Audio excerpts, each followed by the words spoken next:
growing gold, they're growing green. There is the lady, they're just a pretty. They're growing gold, they're growing Bonjour Vanish, green. et merci à toi d'avoir accepté que je puisse te faire l'interview sur tes 10 questions pour s'élever liées à l'émancipation afin d'avoir ton regard sur les problématiques et les questionnements des gens qui te suivent. Donc, cette fois-ci, dans ce condensé, j'ai choisi des questions qu'il y avait sur certains de tes lives, des questions sur des vidéos, mais également des questions que j'estimais nécessaires pour que les gens puissent avoir un peu ton point de vue, ton regard. Alors, je vais te donner la parole, mais avant tout, j'aimerais savoir comment tu vas aujourd'hui. Salut la compagnie, salut Ondina, merci beaucoup. Bah, ça va très bien. Merci de participer à ce troisième volet où on va lui donner un petit peu plus de vie à ce 10 questions pour s'élever. Et c'est vrai que les questions sont très importantes parce que dans le domaine de l'émancipation, il y a beaucoup de fausses idées, il y a beaucoup de pièges, et il y a beaucoup de subtilités. Et les 10 questions pour s'élever sont précisément là pour vous donner, pour vous montrer un chemin. Non pas forcément apporter toutes les clés, parce que dans le domaine de l'émancipation, ce qui est important, c'est de montrer la voie et de ne pas faire pour les autres. Très bien, alors on va commencer avec la première question. Peut-on s'appuyer sur les jurisprudences pour faire avancer la cause, sachant que les jurisprudences sont des armes du système qui, si elles sont retournées contre elles, peuvent être une brèche, mais finalement, on se pose la question à savoir est-ce que c'est un levier ou est-ce que c'est un piège subtil? Très intéressante première question, qui, c'est vrai, elle revient souvent, celle-ci. La jurisprudence, ça pourrait être utile. Et c'est la raison pour laquelle ça revient souvent. C'est parce que dans ce système, on est conditionné pour partir là où on nous a montré la voie. On nous a montré la voie des jurisprudences et c'est vrai que ça pourrait nous être utile. Cependant, il y a une chose qui est importante et tu l'as soulevé, c'est que la matrice ne va pas s'invalider d'elle-même. C'est-à-dire qu'à partir du moment où on crée une jurisprudence sur n'importe quoi, par exemple parler sur la contribution publique, beaucoup me demandent oui, mais est-ce que tu payes ceci, est-ce que tu payes cela? Et si tu gagnes, à ce moment-là, tu pourras créer une jurisprudence qui fait qu'on pourra suivre ta voie. Seulement, vous le savez bien et vous le devinez, la matrice ne va pas permettre cette jurisprudence. Parce que tout simplement, ça serait laisser la porte ouverte et elle se tirerait tout simplement une balle dans le pied. Donc, à mon sens, ça ne sera pas jouable, tout simplement. On pourrait avoir des petites victoires ponctuelles sur des petites choses, mais pour les dossiers d'une plus grande envergure, la jurisprudence n'est clairement pas la voie à prendre. Mais pour ceux qui veulent néanmoins l'apprendre, est-ce que tu penses que ça peut être une stratégie transitoire ou vraiment c'est en contradiction avec l'esprit d'émancipation? Il faut tout tester. Le problème, c'est que ces choses-là ont déjà été testées. On a déjà essayé d'avoir et d'obtenir quelques jurisprudences sur des dossiers spécifiques. C'est très compliqué. Bien sûr, il y a eu des petites victoires, mais elles ne sont pas suffisantes et elles sont pas une envergure nécessaire en fait pour montrer une réelle voie dans laquelle on pourra s'engouffrer. Et à partir du moment où on sera nombreux à s'engouffrer dans cette voie, on pourrait s'imaginer que cette voie serait ouverte. Mais malheureusement, non, on bute. On cherche absolument à obtenir ce sacro-saint Graal qui n'en est pas forcément un. C'est beaucoup d'énergie dépensée pour un résultat moindre. Donc, c'est très difficile d'obtenir des preuves et donc c'est très difficile par conséquent d'obtenir des jurisprudences. Mais toujours est-il que ceux qui ont envie de tester la chose doivent évidemment le tester pour s'en convaincre. Merci pour cette réponse. Je vais donc passer à la deuxième question. Quelles sont les conséquences si on ne répond pas au recensement? En fait, à cette question, j'avais envie de te demander si, quelque part, le fait de ne pas aller se faire recenser là où on croit faire un acte d'émancipation, encore une fois, est-ce que finalement, on n'est pas en train de montrer un acte de dissidence? Et donc, de ce fait, on se fait un peu repérer par la matrice et on se met en danger. Oui, alors la notion de danger est intéressante. Maintenant, il est vrai que si on refuse le recensement, quelque part, on se positionne comme un résistant, hein, un résistant à quelque chose. Pourquoi on ne veut pas se faire recenser? Bon, une fois qu'on a compris la matrice, comme je l'ai expliqué, évidemment, on ne cherche plus à obéir, à jouer son jeu. Ah, tout simplement, tout ça, c'est des tests. Ils ont besoin de ce recensement. C'est utile pour eux, même si j'ai l'intime conviction qu'ils n'en ont pas réellement besoin au fond, parce qu'ils savent tout sur tout. Mais encore une fois, ils ont besoin de ce fameux consentement. Donc, quand vous recevez un document sur le recensement, par la poste bien souvent, ou quand l'agent vient directement taper à la porte, la petite parenthèse, c'est que cet agent-là est rémunéré pour le faire, hein. Ça, c'est une parenthèse, on ne le sait pas forcément. Mais il n'y a pas de réelle obligation. Ça, je l'ai déjà expliqué dans mes formations. Très important, cette notion d'obligation en tant qu'être vivant. En quoi est-ce qu'on serait obligé de quoi que ce soit? Et notamment de remplir un bout de papier. Mais comme vous le savez, je pense à présent, remplir un bout de papier, c'est donner son consentement, c'est signer un contrat. Donc, encore une fois, si vous recevez un papier et que vous remplissez le consentement en disant ah, c'est juste du recensement, c'est pas grand-chose finalement, je vais le faire comme ça, je vais être tranquille, eh bien, vous consentez à ce système. Et petit à petit, vous allez consentir, vous verrez, à plusieurs choses. Donc le recensement n'est pas très important, mais toujours est-il que ça participe à l'obéissance collective. Est-ce que c'est risqué? Non, parce que ce n'est pas une réelle obligation. Maintenant, c'est vrai qu'il y a des menaces, et ces menaces sont même inscrites sur les papiers du recensement, selon l'article un tel. Si vous ne recensez pas, alors amende comme d'habitude. Tout ça, c'est de l'intimidation parce qu'il n'y a absolument rien qui oblige. Tout ça, ce sont des codes, ce ne sont pas des lois. Et de toute manière, si vous avez bien suivi le fil jusqu'au début, les lois doivent être consenties, doivent être légales et légitimes. Mais bon, on sait que ce n'est pas le cas. Donc voilà, maintenant, tout dépend le risque qu'on a envie de prendre. Et si on organisait une action collective de refus, est-ce que finalement ça aurait un impact?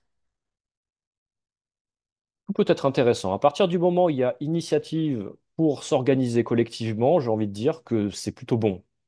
Maintenant, on ne va pas révolutionner le monde avec le fait de refuser le recensement. C'est pas grand-chose. Généralement, on le fait parce qu'on a peur des représailles. Mais qu'est-ce qu'ils peuvent faire d'autre que venir taper à votre porte pour obtenir votre fameuse signature? Bah, pas grand-chose. Ça ira pas plus loin, en fait.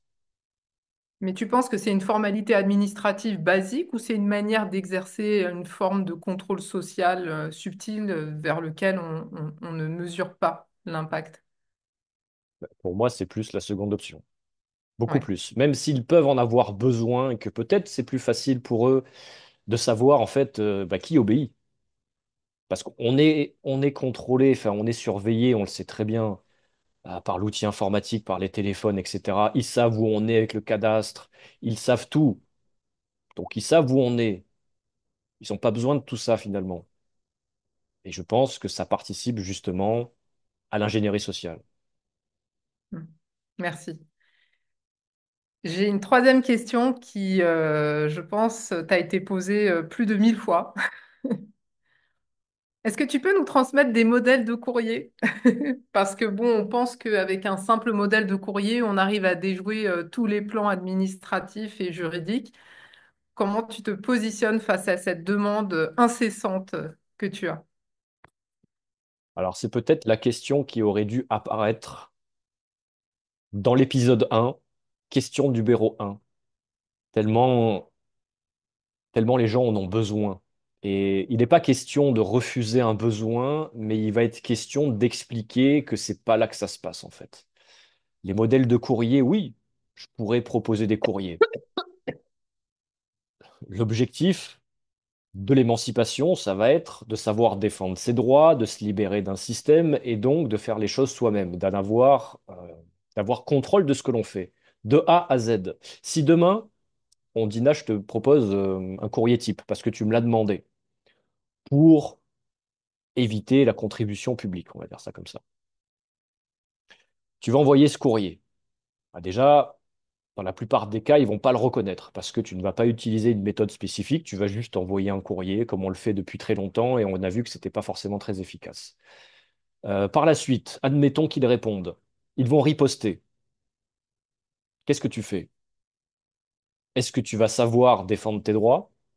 Est-ce que tu vas savoir défendre toutes les lignes qu'il y a écrites sur ce document?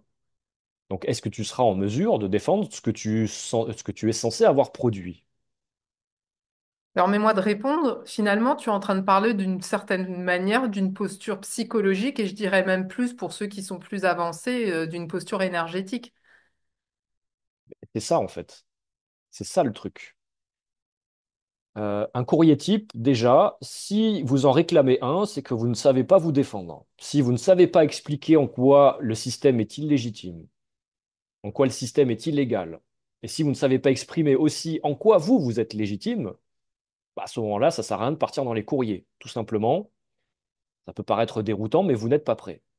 Ensuite, ce qui est super important et ce qui est même primordial, et c'est là où on va passer sur la partie un petit peu plus subtile que tu relèves, c'est-à-dire que dans ces courriers, il va falloir y mettre sa propre énergie. Hein, pour tous ceux qui ont une certaine ouverture par rapport à cette thématique, si c'est vous qui faites les choses, si vous le faites avec le cœur, si vous êtes fier de vous, alors vous enverrez le courrier avec joie. Si vous récupérez le courrier de quelqu'un et que vous vous dites, ah, je ne sais pas si ça va passer, Hmm, j'envoie le courrier, mais j'ai une boule au ventre. Est-ce que je vais avoir une réponse favorable, défavorable? Est-ce que je vais avoir quelques ennuis après ça, possiblement? Bah, tout ça, c'est pas bon en fait. À partir du moment où vous ressentez ce genre de choses, c'est que tout simplement, vous n'êtes pas prêt. On est prêt uniquement quand on sait rédiger les courriers, quand on sait se défendre et qu'on connaît les tenants et aboutissants de toutes les actions que l'on mène. Donc voilà, il est peut-être intéressant de jeter un coup d'œil sur les courriers pour monter en compétence, mais arrêtez d'en demander. Sachez défendre vos droits, sachez expliquer votre légitimité, sachez expliquer l'illégitimité, l'illégalité du système, et là déjà on sera bon. Merci. Je vais donc passer à la question 4. La fraude est-elle une toile qui nous piège ou un miroir qui nous révèle?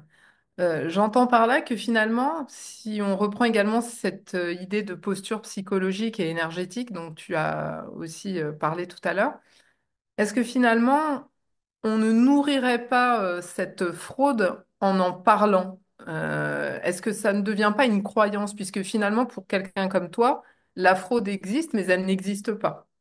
Pour les gens qui ont peur, la fraude existe. C'est une question très subtile, mais qui est aussi fondamentale et qui rejoint la question d'avant, notamment sur cette fameuse peur et sur le fait que l'on s'enferme nous-mêmes. En fait, les barrières, on nous les met, c'est vrai, à la naissance, on a tendance à être un petit peu conditionné, mais on se les met nous-mêmes. C'est-à-dire que c'est nos peurs qui formalisent les barrières et les freins. Donc cette matrice, il serait peut-être plus intéressant, voire intelligent, de commencer à songer à ne plus la reconnaître. Mais ça, c'est peut-être un certain niveau, peut-être plus élevé pour ceux qui prennent conscience de la fraude généralisée. Déjà, s'occuper des courriers d'un point de vue technique, hein, de vraiment bûcher sur qu'est-ce que les lois, qu'est-ce que le droit, etc. Pour ensuite en arriver à se dire, OK, en fait, le cadre légal, j'ai plus envie d'y participer. Moi, mon cadre, c'est celui de la légitimité. Je suis un être vivant, j'ai rien demandé, j'ai pas d'obligation autre que celle de respecter mon prochain, etc., évidemment. Mais par la suite, de faire sortir de sa tête la matrice, elle ne doit plus exister. Et ça, c'est très important de l'écarter de sa tête, parce que dans son esprit, on formalise absolument tout. C'est comme somatiser une maladie. À force d'y penser, on la somatise et on se la crée.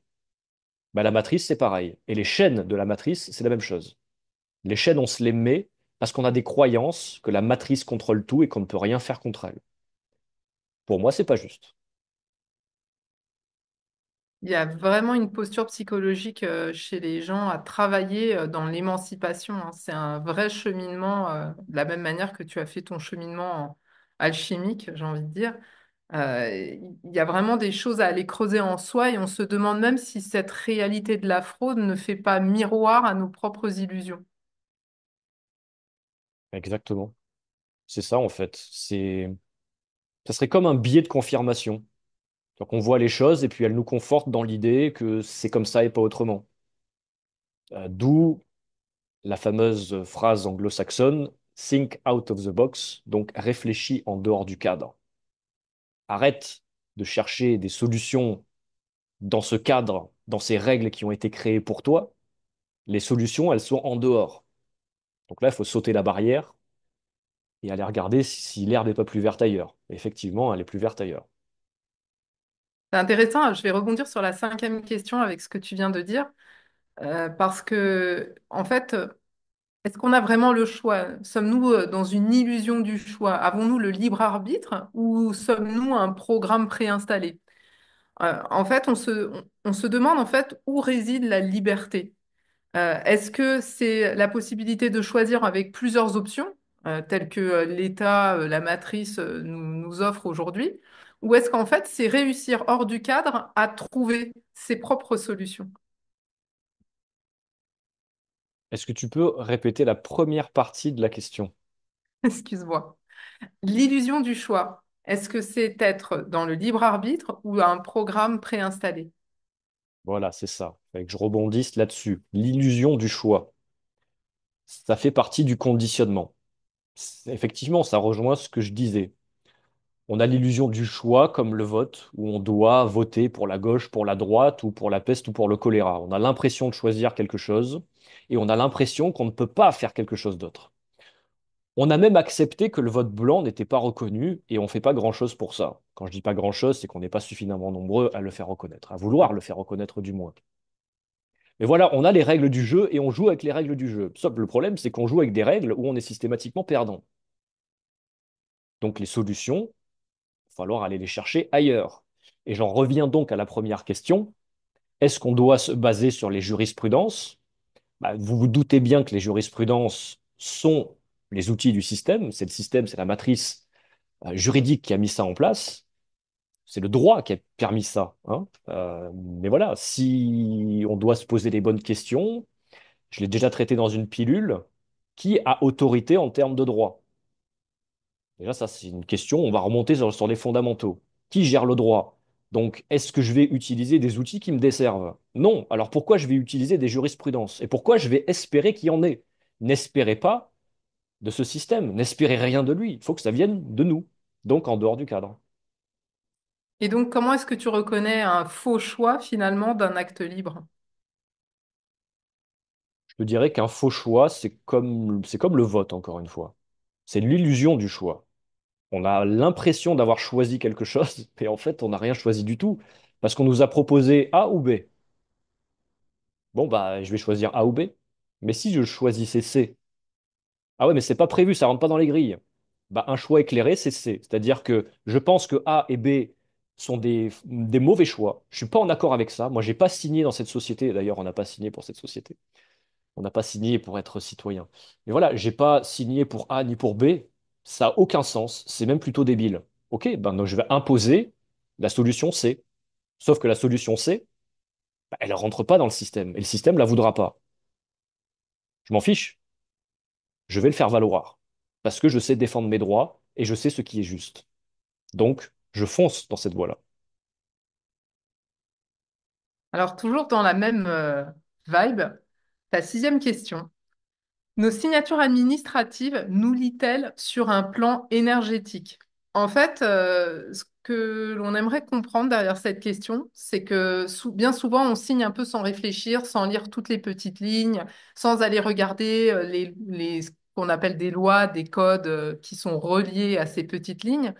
Et on se demande si finalement on n'engagerait pas plus, et je peux même utiliser l'idée de pacte, parce qu'on a vraiment l'impression que certaines signatures, comme le fait d'aller faire une carte d'identité, déposer un acte de naissance, nous engagent bien plus que physiquement.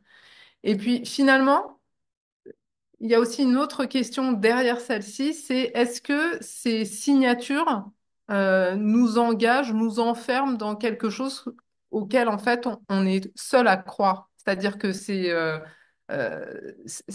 vraiment parce qu'on donne un accord que ça devient réel, vrai et que ça a du poids. Est-ce que finalement, si on se dit quand je signe un document, bah, j'y mets pas mon consentement, mon âme, est-ce que ça peut pas aussi nous couper de tout ça? Alors, est-ce que nos signatures administratives nous lient-elles sur un plan énergétique? Oui, effectivement. Ça va très loin. Ça va très loin, mais ça remonte à une loi fondamentale de l'univers et que je ne cesse de prôner comme une importance absolue. Ce que vous avez de plus précieux, une des choses que vous avez de plus précieux, c'est votre consentement. Et oui, dans un contrat, le fait de poser sa signature, d'une certaine évidence, on donne son accord. Le piège, et on va en venir à un niveau peut-être plus subtil, mais le piège déjà, c'est comme si on signait un crédit bancaire. On va voir la banque. La banque, généralement, elle nous file un pavé comme ça à lire. Et le banquier nous pose ça devant en disant, allez-y, signez le contrat, vous voulez vos 100 000 balles de crédit, allez-y, vous pouvez signer. Qui lit toutes les lignes? Pas Il grand faut dire monde. que personne les lit, mais excuse-moi de te couper, mais on a une telle pression à ce moment-là qu'on nous dit, on nous tend même le stylo. Là, pour le coup, on a beaucoup d'aide et on nous dit, faites-moi confiance, c'est rien, c'est juste vous vous engagez pour 10 ans. Voilà. Oui, bah, tout le monde l'a fait avant vous. S'il y avait une escroquerie, ça se saurait. Celle-là, c'est la meilleure. Euh, et ce genre de choses. Et finalement, oui, nous mettre la pression parce qu'on est dans la posture de celui qui quémande quelque chose. Donc forcément, il vaut mieux qu'on la mette en veilleuse plutôt que de dire, oh, tu vas me donner ce contrat, je vais le lire, je reviens dans une semaine et si ça me convient, je signe. Personne ne fait ça pour les raisons que j'ai citées. Mais quand vous donnez votre accord sur absolument tout. Toutes les lignes de ce contrat, même les lignes les plus petites et même ce qui peut être lu entre les lignes. Vous acceptez tout. Donc, si jamais sur le contrat, il est inscrit en tout petit, en bas ou quelque part, quelque chose dans le genre, bah, si je veux, je vous la mets à l'envers, pour schématiser, eh ben, ils vont pouvoir le faire. Ils vont pouvoir vous tromper, vous voler, vous spolier, ce que vous voulez, parce que vous avez signé. Donc, très important de lire l'intégralité du contrat pour être en plein accord. Mais au-delà de tout ça, il y a bien entendu, à mon sens, évidemment, une certaine notion, pour schématiser aussi, de karma. C'est-à-dire que quand on signe, on s'engage. Mais en quoi on s'engage? C'est comme le fait de signer pour être un citoyen de la République. On n'a rien signé, mais on a consenti le truc, hein. On a consenti, et du coup, bah, comme on dit rien, qui ne dit mot consent. Et à partir de ce moment-là, quand on donne son consentement, même de manière tacite, à ce moment-là, c'est carte blanche pour eux. Ils peuvent faire absolument ce qu'ils veulent. Et sur un plan plus subtil, comme tu le disais, ça peut également entacher notre âme. Puisqu'on fait dans la matière physique, on le fait aussi à notre âme. On pourrait penser aussi que c'est comme si on vendait notre âme quelque part à quelqu'un. Je ne vais pas forcément dire vendre son âme au diable. Ça appartient à chacun de savoir à qui il troque tout ça, mais faites attention parce que le consentement, il y a une notion subtile et il y a une notion matérielle. Et il faut faire attention aux deux, selon moi. Et il y a quelque chose, je me permets à titre personnel, de te demander de le rappeler. Tu insistes toujours sur le fait qu'un contrat n'est pas figé et que on ne négocie pas assez les clauses d'un contrat. Et que oui, bah, ça c'est une certaine évidence parce qu'on a été conditionné encore une fois de se dire, bon, on demande quelque chose, donc on se plie aux règles de celui auquel on demande quelque chose. Je sais pas, par exemple, un contrat téléphone, c'est tout bête. On sait que ces contrats-là sont prédéfinis. Donc on va les voir, et puis s'il y a quelque chose qui nous plaît pas, bah, on se dit, bon, bah, de toute façon, je peux rien faire, je suis obligé d'accepter parce que c'est eux qui définissent les règles.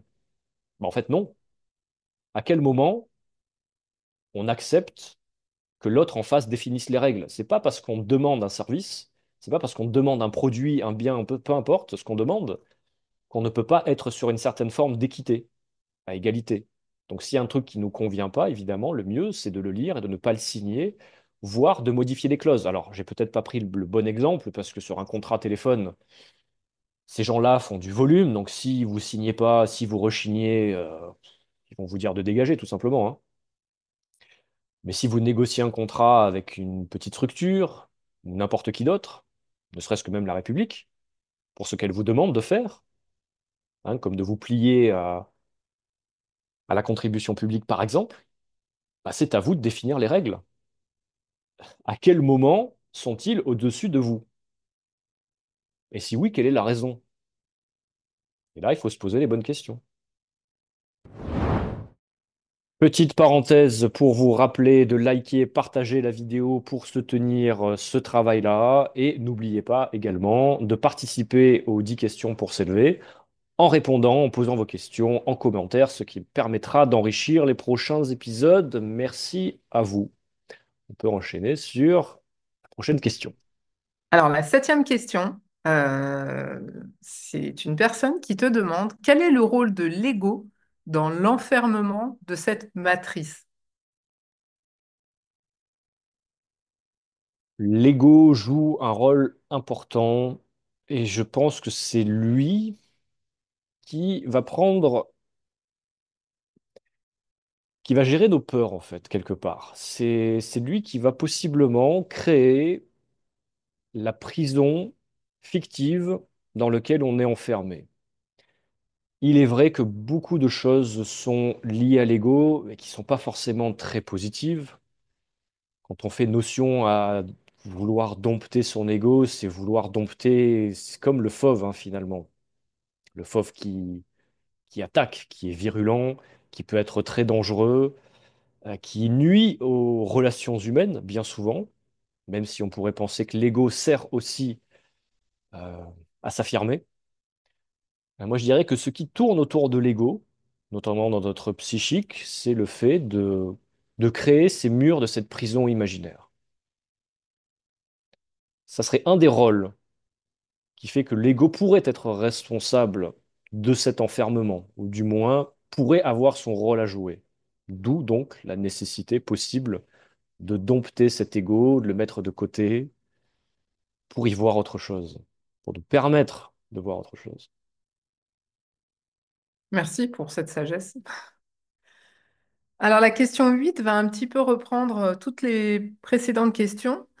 On te demande si l'émancipation passe par un changement de fréquence. En cela, j'entends comment passer finalement d'une logique de combat à une logique de transformation intérieure, parce qu'on est souvent en train de s'armer comme un guerrier, et finalement, le premier combat est avec nous-mêmes.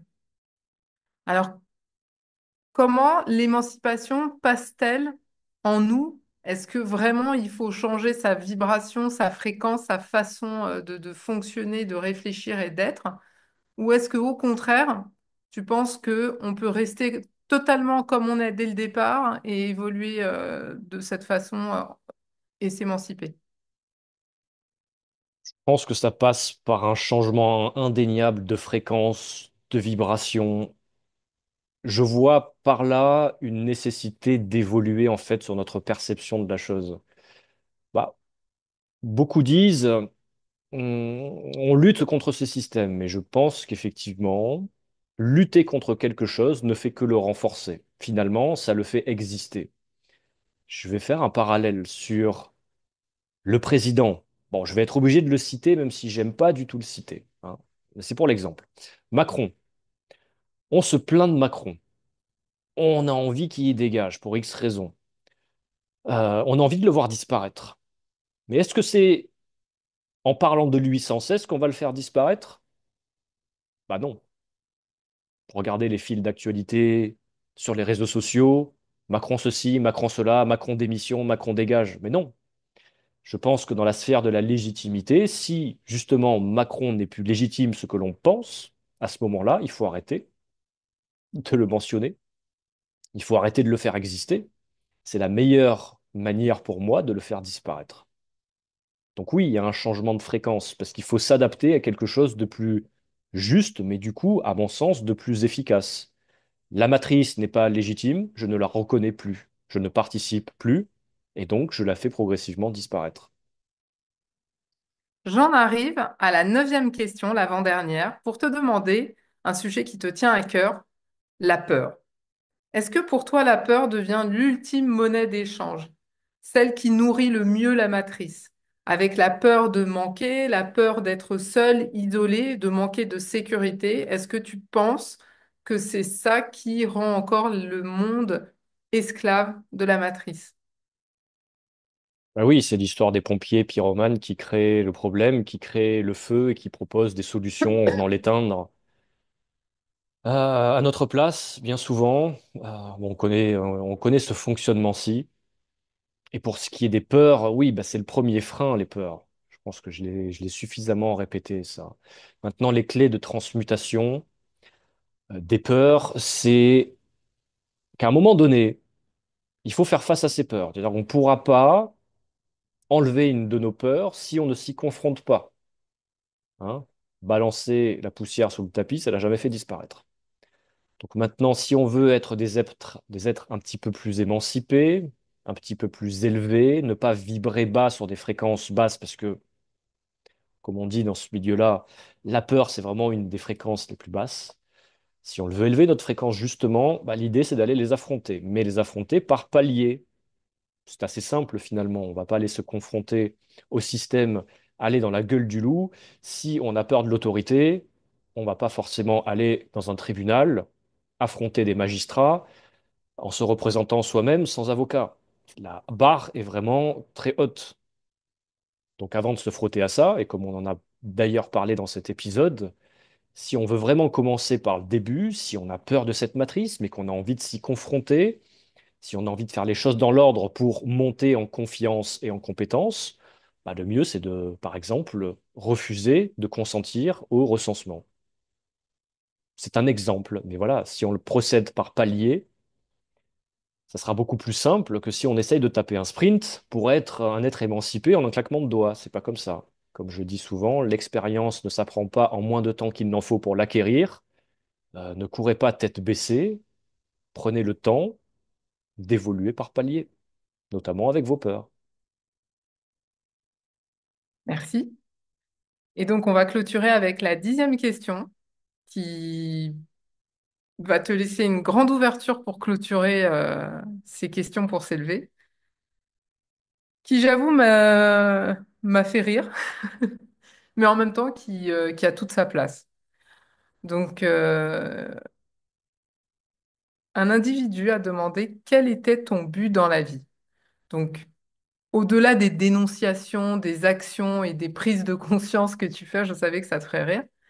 Quel est le véritable moteur de ton engagement, si je pense que à ce que la personne a voulu, pardon, à ce que cet individu a voulu dire.